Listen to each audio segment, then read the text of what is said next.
ఓఫీర్ గారిని ఓఫీర్ గారి అనుచరులు దేవుడని నమ్ముతున్నారు అని ఇదొక నింద. ఏమండి, నేను మిమ్మల్ని అడుగుతాను, మీరు ఎప్పుడైనా మీ ఇంట్లో మోకరించి స్తోత్రం స్తోత్రం స్తోత్రం, ఓఫీర్ గారు నీకు స్తోత్రం, ఓఫీర్ గారు నీకు స్తోత్రం, ఓఫీర్ గారు నా ప్రార్థన ఆలకించండి, మీరు ఎప్పుడైనా ప్రార్థన చేశారా? సరే, ఓఫీర్ గారు నన్ను స్వస్థపరచు, ఓఫీర్ గారు నన్ను బాగు చేయని మీరు అడగలేదు. అట్లీస్ట్ ప్రార్థన ముగించేటప్పుడు ఓఫీర్ గారి నామమును వేడుకొంచున్నాము తండ్రి ఆమేన్ అని అన్నారా? మరి ఇంకెట్లా దేవుడు అంటే, దేవుని మీద ఉన్నంత గౌరవం, అంత గురి మనోళ్లకు నా మీద ఉన్నది. అది వీళ్ళు సహించలేకపోతున్నారు. అలా ఎందుకున్నది అంటే అది కూడా వాక్య ప్రకారమే అండి. నిర్గమకాండము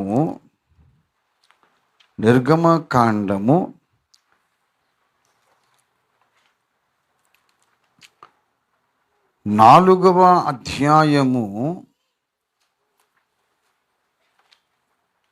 16వ వచనం, మీ అన్నయ్య అయిన అహరోను వచ్చుచున్నాడు, అతడే నీకు బదులు జనులతో మాట్లాడును, అతడే నీకు నోరుగా ఉండును, నీవు అతనికి దేవుడవుగా ఉందువు. ఈ మాట అంటున్న వాళ్ళు ఎవరు చెప్పండి? సర్వశక్తి గల సృష్టికర్త అయిన దేవుడు, యెహోవా దేవుడు అంటున్నాడు, మోషే నిన్ను అహరోనుకు దేవునిగా నియమించాను. నిన్ను ఆయనకు దేవునిగా పెడుతున్నానని ఇక్కడ దేవుడే చెప్తున్నాడు. అహరోనుకు దేవుడు అంటే అర్థం ఏంటి? ఆయన ఇంకో మట్టి బొమ్మను చేసి ఉఫ్ఫు అని ప్రాణం పోయగలడా మోషే? ఒక నక్షత్రాన్ని చేయగలడా? ఒక చంద్రుణ్ణి చేయగలడా? ఒక భూమిని చేయగలడా?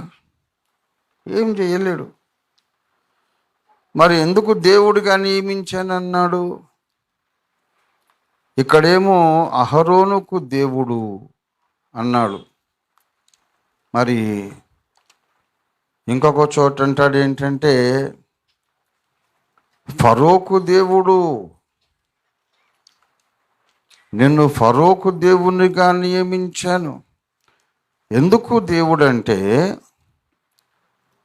దేవుడు మాట్లాడడం ఎంతో, ఇతడు మాట్లాడినా అంతే.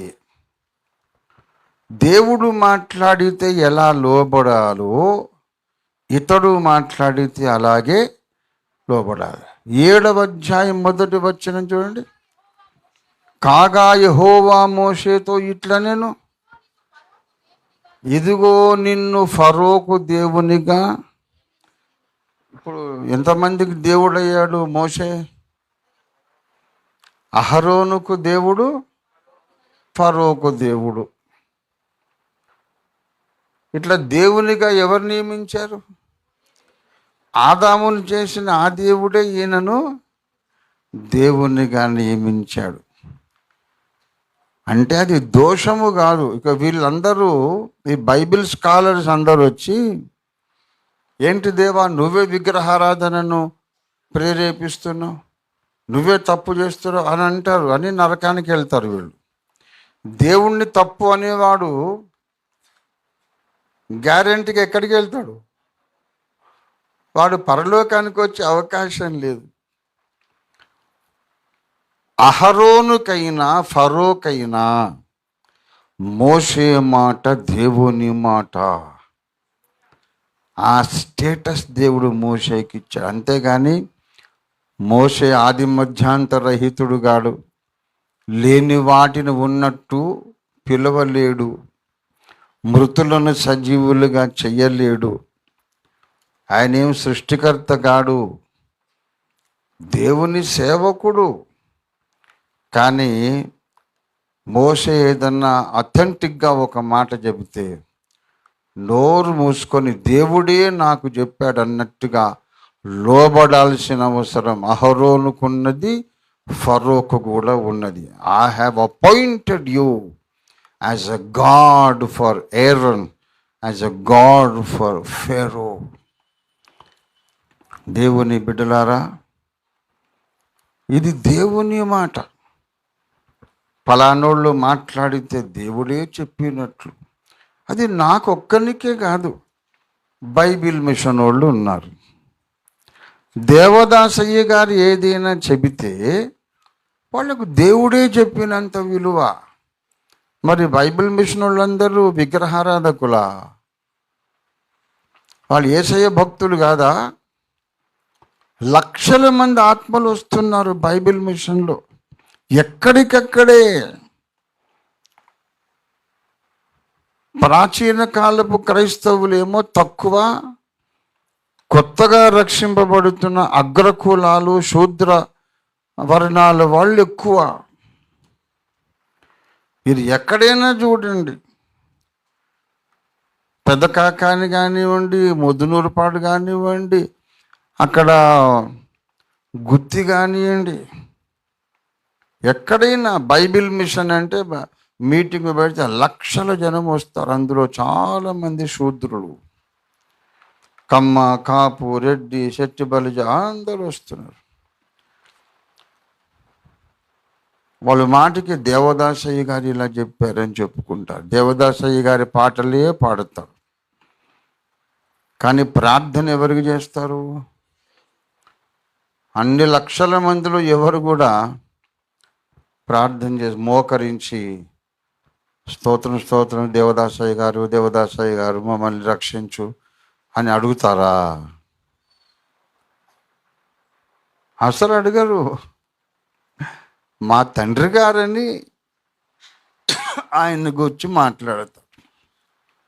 మన తండ్రి గారు, నాన్నగారు. దేవదాసయ్య గారు ఏమన్నా చెబితే దేవుడే దిగి వచ్చి చెప్పినంత విలువ. అలాగే హెబ్రోను వాళ్ళు ఉన్నారు. భక్త సింగయ్య గారు ఏదైనా చెబితే వాళ్లకు దేవుడే దిగొచ్చి చెప్పినంత విలువ. మాటికి brother Bhagat Singh, brother Bhagat Singh, brother Bhagat Singh అంటారు. మరి భగత్ సింగ్ గారు ఏది చెప్పినా దేవుని మాట, దేవుని మాట అని గౌరవిస్తారు. మరి భగత్ సింగ్ గారు వాళ్ళకి దేవుడా? హెబ్రోను విశ్వాసులు ఎప్పుడైనా మోకరించి భగత్ సింగయ్య గారు మమ్మల్ని రక్షించు, భగత్ సింగయ్య గారు నేను స్వస్థపరిచిన అడుగుతారా? అడగరు. యేసయ్యకే ప్రార్థన చేస్తారు, పరమ తండ్రికే ప్రార్థన చేస్తారు, యేసునామములోనే ప్రార్థన చేస్తారు. భక్త సింగ్ గారి నామమును వేడుకొంచున్నాము తండ్రి ఆమెన్ అనరు. ఈ ఈడియట్స్ అండ్ స్టూపిడ్స్ వీళ్ళకు తెలియడం లేదు. భక్తుల పట్ల గౌరవం ఎంత ఉన్నా తండ్రి అయిన దేవుని స్థానం ఇవ్వరు, రక్షకుడైన యేసు స్థానము ఆ భక్తులకు ఇవ్వరు. వీళ్ళ స్థానం వీళ్ళదే. బైబిల్ మిషన్ వాళ్ళకు దేవదాసయ్య గారు తండ్రే కానీ ఆయన సృష్టికర్త అనుకోరు. హెబ్రోన్ వాళ్లకు భక్త సింగ్ గారు తండ్రియే కానీ ఆయనే సృష్టికర్త అనుకునేంత ఫూల్స్ ఎవరు లేరు. అలాగే ఓఫీరిస్టులకు కూడా ఓఫీర్ గారంటే ఒక తండ్రి, ఒక నాయకుడు. అంతేకాని ఓఫీర్ గారే సృష్టికర్త అని ఎవరు అనుకోరు. ఓఫీర్ గారిని ఆరాధించరు, పూజించరు. కానీ దేవుడు దిగొచ్చి మాట్లాడితే ఎంత గౌరవించాలో అంత గౌరవిస్తారు. ఎందుకంటే అది వాళ్ళకు కలిగిన ఒక ప్రత్యక్షత. దేవుడు నిజంగా దిగొచ్చి మాట్లాడినా ఈ మాటే చెబుతాడు తప్ప వేరే మాట చెప్పడు అనే నమ్మకం వాళ్ళకి కలిగింది. దేవునికి స్తోత్రం కలుగును గాక. ఒక సమస్య వచ్చింది. ఓఫీర్ గారిని అడిగాం, యేసయ్య మేఘాల మీద దిగి వచ్చి చెబితే ఏ జవాబు చెప్తాడో ఓఫీర్ గారు అదే చెప్తాడు, ఇంకా వేరేదే ఉండదు. ఆయన చెప్పిన మాట ఎప్పటికీ బైబిల్ ఖండించదు అనే నమ్మకం ఉంది కనుక ప్రేమిస్తారు, గౌరవిస్తారు. అది చూసి వీళ్ళు కళ్ళల్లో నిప్పులు పోసుకుంటున్నారు. ఏంటైనా ఆయనకొక్కడికి అంత తెలిసినట్టు మాట్లాడతారు. వేరే బోధకుడు అట్లా అన్నాడు తెలుసా, ఇంకో బోధకుడు ఇట్లా అన్నాడు తెలుసా అని వాళ్ళ వాదన. వేరే బోధకుడు అట్టన్నాడు ఇట్టన్నాడు అని ఓఫీరిస్టులు పట్టించుకోరు, లేఖనమేమి చెప్పుచున్నది అని పట్టించుకుంటారు.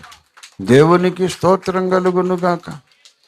వాట్ డస్ ద స్క్రిప్చర్ సే? అది మనకున్నటువంటి ఏకైక గురి.